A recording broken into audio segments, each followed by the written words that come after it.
Bom, esse exercício 1, apesar de parecer fácil, é um pega-ratão.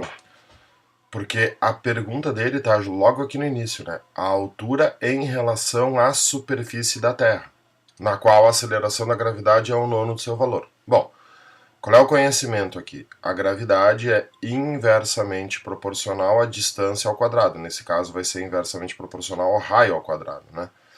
Então, o que acontece? Tu tem o planeta. Esse planeta tem um raio, né? Um raio qualquer, raio R, aqui ó. O raio do planeta é R. Se a gravidade nesse ponto valesse G, que é na superfície, que nem aquele desenho que tinha ali no livro, se eu colocar mais um R aqui, qual é a distância agora desse ponto ao centro do planeta? 2 raios. Se o raio aumenta 2, a gravidade diminui 4. Então aqui nós teremos G sobre 4. Se tu colocar aqui mais um R, qual é a distância desse ponto até o centro do planeta? 3R.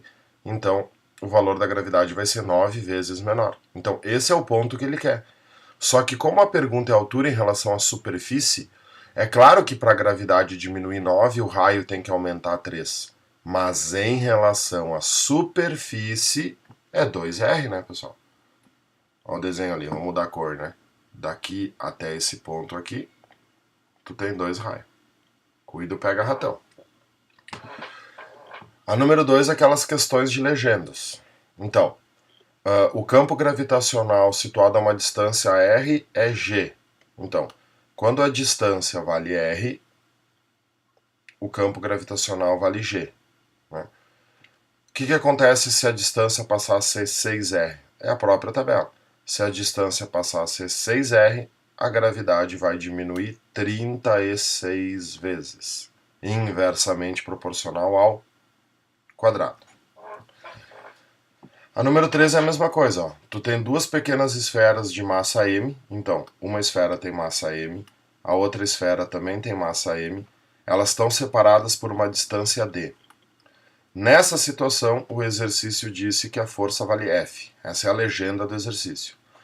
Agora o que ele diz? Que tu vai substituir uma das esferas por outra de massa 2m.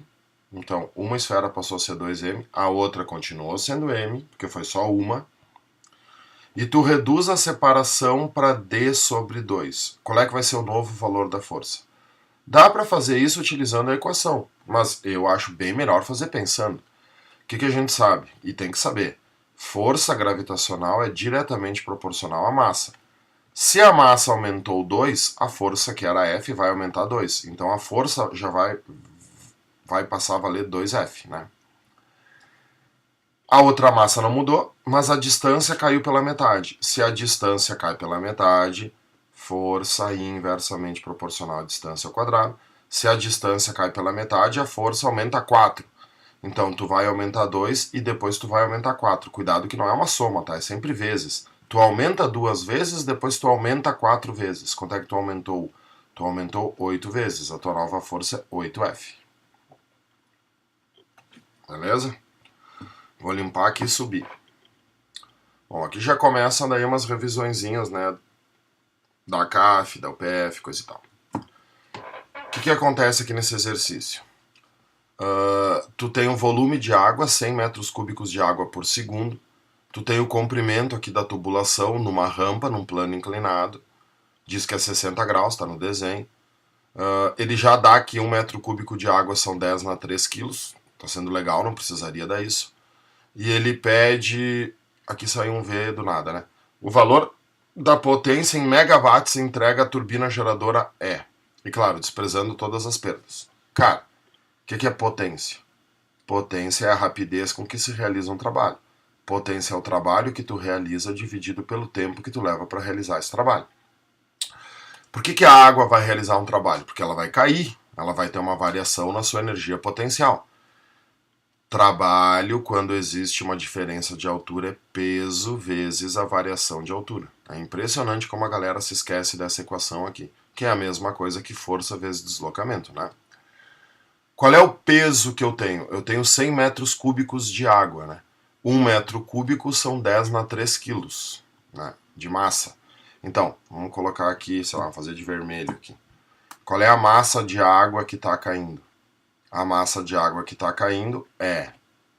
Se 1 metro cúbico é 10 na 3, então eu tenho 100 vezes 10 na 3.